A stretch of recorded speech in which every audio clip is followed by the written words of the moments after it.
মাঝখানে কয়েকদিন বাদ ছিল।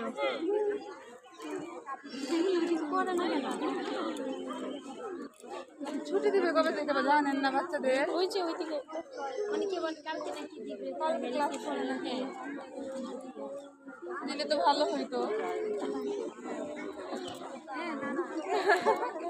ছুটি পেলে মজা না অনেক লম্বা একটা দিলে পরে আবার দিতে দেবে। ওই যে বব দেয়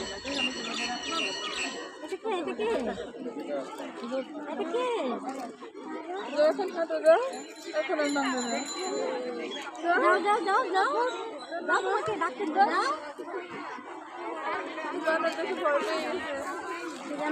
টিফিন নিয়ে বের হবে সামনে দেয় দেখা দিবে।